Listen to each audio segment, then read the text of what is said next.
is darkest and I feel weary, I'm not alone, 'cause you are with me. A new day is coming, I see light, and the sun will rise, and hope is alive. Yeah. No matter what tomorrow brings, I know that you'll be by my side all the time.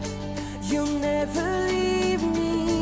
When shadows fall, I will have no fear, 'cause you're right here. When the night is darkest and I feel weary, I'm not alone, 'cause you are with me. A new day is coming, I see a light, and the sun will rise, and hope is alive.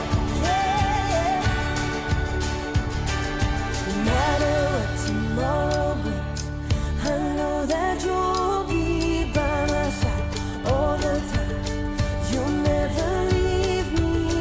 When shadows fall, I will have no fear, 'cause you're right here.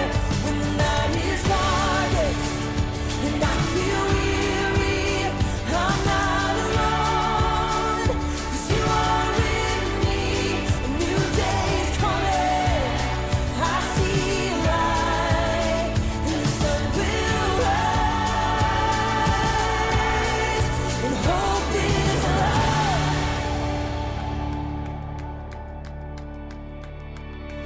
You are a light that makes a way when I am lost. You love with everything you have, no matter the cost. You are my hope and I will trust you with all my life. You are a light that makes a way when I am lost. You love with everything you have, no matter the cost. You are my hope and I will trust you with all my life. Yeah. When the night is darkest and I feel weary, I'm not alone, 'cause you are with me. A new day is coming, I see a light. When the night is darkest and I feel weary, I'm not alone, 'cause you are with me. A new day is coming, I see a light, and the sun will rise, and hope is alive. Yeah, hope is alive.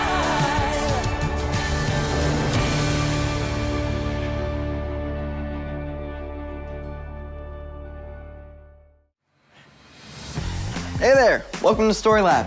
This week we're talking about humility while we take a look at the story of two guys on a road trip who had the greatest surprise of their lives. Ooh, spicy.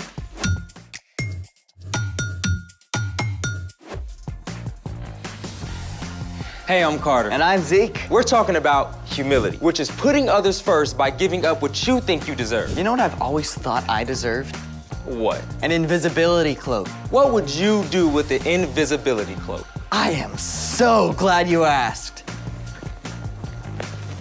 Wrapped in a secret sheath of invisibility, there's nothing I couldn't do. Like acquire extra cookies.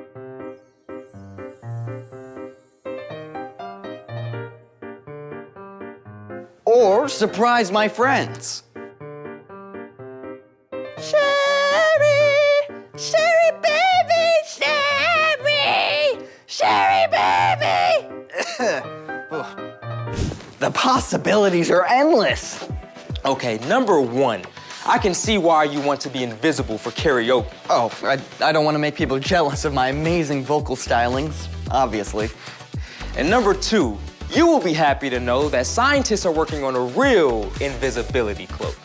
What? Yep, scientists have engineered a new class of materials called metamaterials that interact with lights in ways we've never seen before. A metamaterial cloaking device can hide an object by reflecting light around it. So, someone watching will simply see signals from images behind the object, as if it weren't there. A real-life invisibility cloak? Mind blown! Zeke, what are you doing? Ordering my invisibility cloak, of course. I hate to tell you this, Zeke, but I-N-V-I-S-I-B-I. Why are there so many I's? so far, scientists have only been able to cloak something less than 1 inch tall. Oh. So I need a invisibility cloak and a shrink ray. Actually, I know a way we can make something disappear right here in this room. I've already been disappointed once today. No, really, it's super easy. Don't break my heart. This will work, honest. Well, then, let's make it. For this experiment, you need a large beaker, a small beaker, and some oil. Step 1, fill a large glass beaker about 3/4 of the way with oil. Step 2, take the small glass beaker and using tongs, push it all the way down into the oil.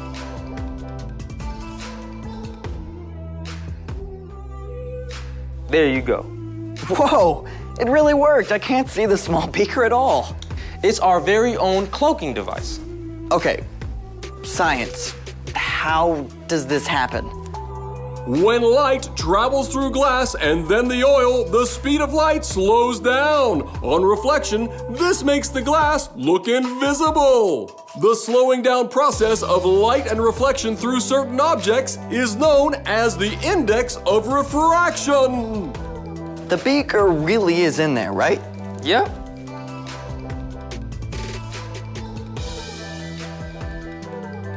I love science. Well, we're about to look at something else that wasn't what it appeared to be. It's time for... The story before the story. Today, we're in Luke, the 3rd book in the New Testament. Luke is one of the 4 Gospels, the books that tell the story of Jesus' life. But before Luke, in the very beginning, out of a deep, deep love, God made an amazing world. But when people turned away from God, the world was broken. God made a plan to draw people back into relationship. So at the right time, God's very own son, Jesus, came to live among us. When Jesus grew up, he traveled from town to town, teaching and healing.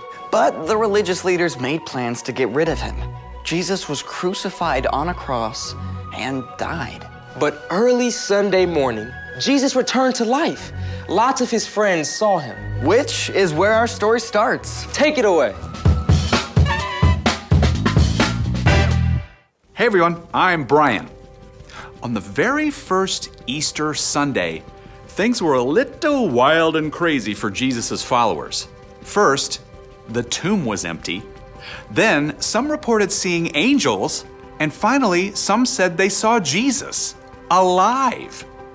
For those who had not yet seen Jesus with their own eyes, it seemed too good to believe. One of these followers was a man named Cleopas. Sunday afternoon, Cleopas and a friend were walking from Jerusalem to the town of Emmaus, about 7 miles away. Luke, who wrote down this story, didn't tell us the name of the friend, so let's give him a name. How about, Micah. As they walked, Cleopas and Micah talked about everything that had happened in the last week, trying to understand. While they were deep in conversation, a man came up and started walking along with them. Spoiler alert, the man was Jesus. But God kept Cleopas and Micah from recognizing him. Jesus asked them, "What are you talking about as you walk along?" The 2 men stopped in their tracks. They just couldn't believe anybody could have missed all the action. Are you the only person visiting Jerusalem who doesn't know about the things that have happened there in the last few days? What things? About Jesus of Nazareth. He was a prophet. He was powerful in what he said and did in the sight of God and all the people. The chief priests and our rulers handed Jesus over to be sentenced to death. They nailed him to a cross. We had hoped that he was the one who was going to set Israel free. Yeah. Now it's 3 days since all this happened, and Some of the women who followed Jesus have told us something crazy. Yeah, get this. Early this morning, they went to the tomb, but they didn't find his body. They came and told us they saw angels who said Jesus was alive. After that, some of our friends went to the tomb. They saw it was empty, just as the women had said. How long it takes you to believe all that the prophets said. Didn't the Messiah have to suffer these things and then receive his glory? As they walked together toward Emmaus, Jesus started explaining everything that the scriptures said about him. Now remember, these men did not have the New Testament. They had the laws that God had given to Moses and all the stories and prophecy written down in the Old Testament. Jesus went through it all, step by step, and explained God's plan. He told them how it was predicted all through Scripture that the Messiah, Jesus, would come to save God's people, and that he would have to die and return to life. Cleopas and Micah were completely floored by what Jesus said. When they reached Emmaus, it looked like Jesus was about to keep going, but they didn't want the conversation to end. Stay with us. It's evening. The day is almost over. So Jesus went into the place where they were staying and sat down to dinner with them. He picked up the bread. "Thank you for giving us our daily bread." As Jesus broke the loaf of bread and handed it to Cleopas and Micah, their eyes were opened. Suddenly, they recognized who he was. Jesus. It's you. As soon as the men recognized Jesus, he disappeared. Remember how excited we were on the road as he explained what the scriptures meant? It could only have been Jesus. The men were so excited that they left their dinner sitting on the table and ran all the way back to Jerusalem that evening, 7 whole miles. They went immediately to the place where Jesus' closest friends were staying. We've seen Jesus. He walked with us on the road to Emmaus. The men told about everything that had happened. It was just one more amazing confirmation of the incredible truth. Yeah, that Jesus is alive. The end. Just imagine if you're one of those guys. I mean, you find out it's Jesus, and then he just disappears. Like he can do that now. I wish I could have heard Jesus himself explaining God's whole plan.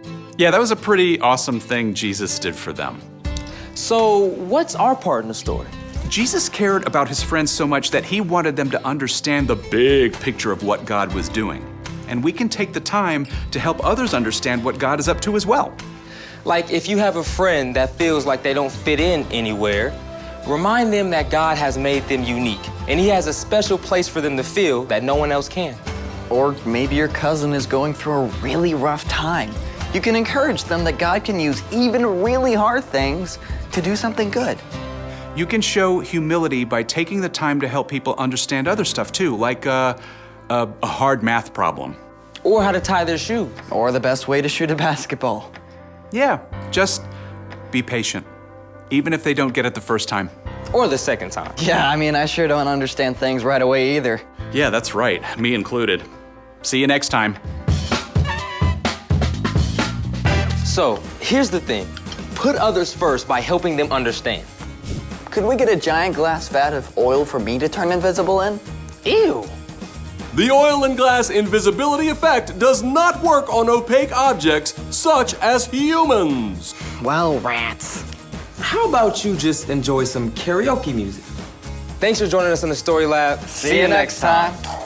Fly me to the moon. Let me play among the stars.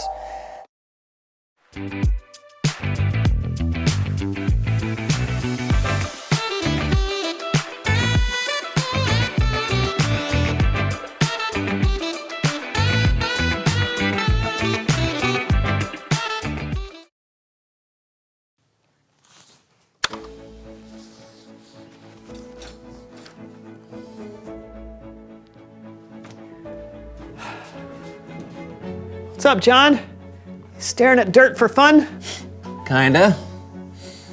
I just planted some flowers and I've heard that vegetation grows faster when it listens to music. Haven't you ever heard you should talk to your flowers? No. Well, you should. Music supposedly makes them react faster. I just have to find the right kind.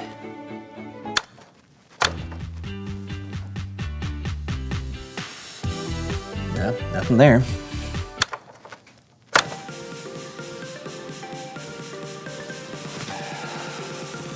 John, this is ridiculous. There's no way that. Woo-hoo! It's time for another dance party with DJ Daisy. Hey! You've got to be kidding me. This isn't even a good song. What? Double Daisy dance. Do, do.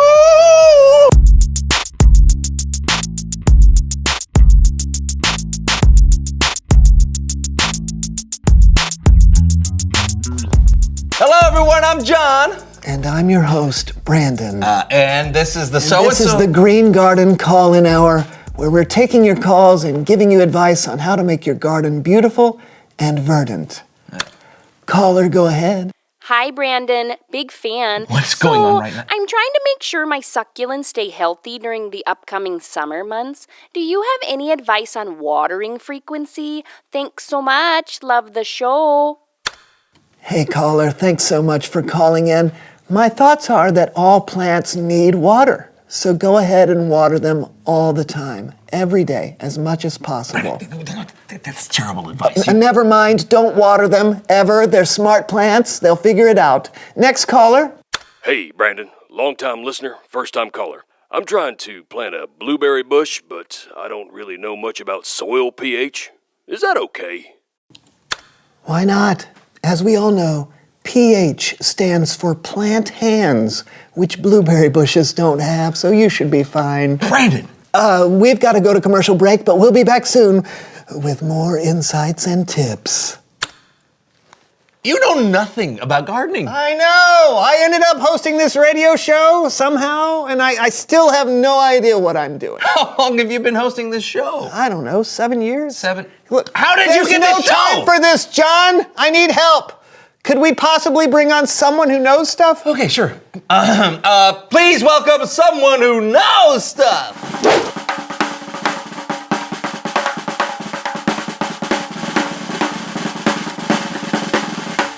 Come on in. Have a seat. Yeah. Thanks for having me. Just 1 second. And we're back after that short break. We've got a guest with us today. Could you please tell us who you are and what you know? Hi, I'm Lily, and I would say that I know a fair amount about gardening. Great to have you with us today. I am so sorry about this. I don't know anything about gardening, but I have to give these people advice. Is there any way you could help me out? Sure, I'd be happy to. Okay, that's great. Okay. So we've got a caller on the line. You're on the air, caller. Hey, I've heard a lot about composting, but it sounds like a lot of work. Should I try it? Don't. Putting posts in your garden will make it look bad. Composting is when stuff like leaves and food scraps decompose and turn into nutrient-rich soil. Right, so you don't want things decomposing in your garden. That's gross. Actually, you should absolutely give composting a shot. Not only is it good for your garden, but it's a great way to find uses for food scraps that would otherwise just end up in a landfill. So what I'm saying is composting is a good thing. Exactly. Yes. We have to take a quick break. Lily, thank you so much for being on the show. You've proven in one question that you know more about this topic than I ever could. Well, I appreciate the vote of confidence, but I don't think that's true. I think you can know all these things. You just have to study and work, and don't talk on your radio show about things that you're not sure about. Well, thank you for taking the time for helping me understand more about gardening and more about hosting a call-in gardening radio show. Would you be interested in taking over by any chance? I mean, why not? Awesome! I'm happy to help people when I can. All right, that's great. All right. Thanks for tuning into the show today, everyone. This is your host, Brandon, signing off. And this is your new host, Lily, signing on. So, when it comes to composting, you want to make sure that your soil is nutrient-filled. You also want to make sure that... Hey, thank goodness Lily was here. I know, right? But I still think posts make for an unsightly garden. No. We're not talking about... Didn't you just listen to... Never mind. It's Bible story time with Kellen.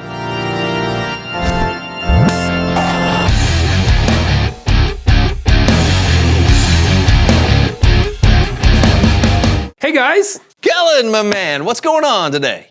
Today we're going to be talking about a story from the book of Luke, where two men happen to be... I know this song.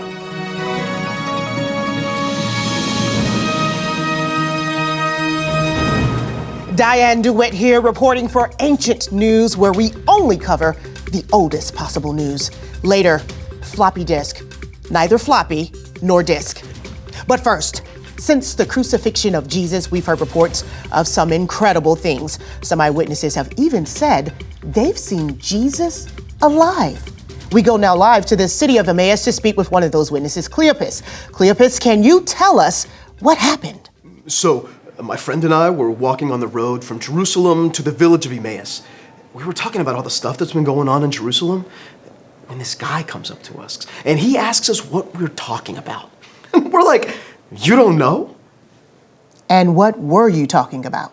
Well, you don't know either? We were talking about Jesus, of course. How he was a powerful prophet and was sentenced to death. How he died on the cross. We were both bummed because we were really sure that he was going to be the person to set Israel free. But Jesus was crucified and put in a tomb. That's what I'm saying. 3 days ago that was. But that's not all. Today, some friends of ours went to Jesus' tomb and didn't find his body. They saw angels who told them that Jesus was alive. Amazing. Yeah. And you told all of this to the man who came up to you on the road? Yeah. And get this. He said we were being foolish. He said, and I remember this exactly, he said, how long it takes you to believe all the prophets said. Didn't the Messiah have to suffer these things and then receive his glory? And what did that mean? We weren't sure either. So this guy explained. He went through the scriptures, starting all the way back with Moses and the prophets, all of it. It was like God had this plan for everything that's been happening. Fascinating story. I'm sure that's all there is to it, though. Actually, there's Back to you, Kellen. Okay. Well, that isn't exactly all there is to it, but that is how it started. You see, Cleopas and his friend were just arriving at home when they... There it is. We're back with more Ancient News. Later, silly bands can actually be used as rubber bands. Maybe they're not so silly after all.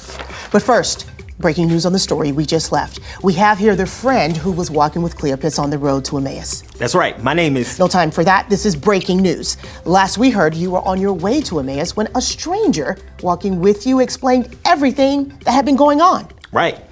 And when we got to the place we were staying, he wanted to keep walking, but we wanted to hear more. So we begged him to have dinner with us. And did he? He did. We sat down right here in this room, and that's when things got really crazy. The guy blessed the bread, and the second he broke it, we could see who he really was. And he was? Jesus. Shocking. Yeah, he was alive just like our friends had been saying. And then, just like that, he disappeared. So Jesus himself had been walking with you that whole day? The entire time. But after he vanished from dinner, Cleopas and I booked it back to Jerusalem because we had to tell the disciples what we saw. I'm being told we have one of Jesus' disciples, Simon. Simon, is all this true? Is Jesus alive?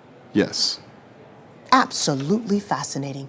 Jesus of Nazareth, once dead, now alive again. And still taking the time to help people understand why he's here. Incredible. Thank you so much for sharing your story with Ancient News, Cleopas' friend. Actually, my name Time for a break. Up next, where exactly is Waldo? I'm Diane DeWitt for Ancient News. Back to you, Kellen. Wow, that is some really good news right there. It's incredible enough that Jesus came back from the dead, but he wasn't done. He took the time to show himself to some of his followers and explain what God was up to people who might have been confused. He helped people understand. That's another way Jesus was humble. Yep, and it's a way for us to show humility too. When we understand something and someone else doesn't, we can be patient with them and help them learn. Like you do for us, Kellen. Yeah, right. And like Lily did for you in your radio show. Oh, yeah. Hey, thanks for the story, Kellen. No problem. I'll see you next time. You know, I feel like I understand a little bit more about humility now. And I understand more about gardening, but I've given 7 years of bad advice. Just think of all the dead plants. Yeah. Reveal the question.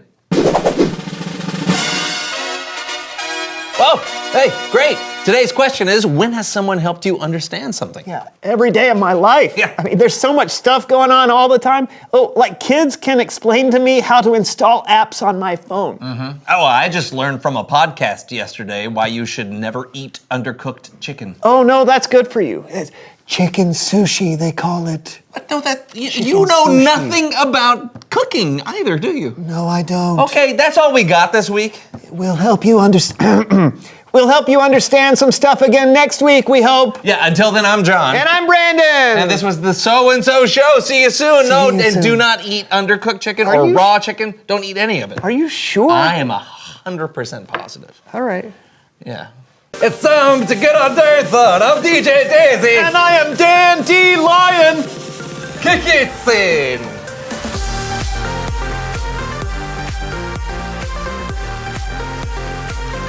Yeah, I feel the beats.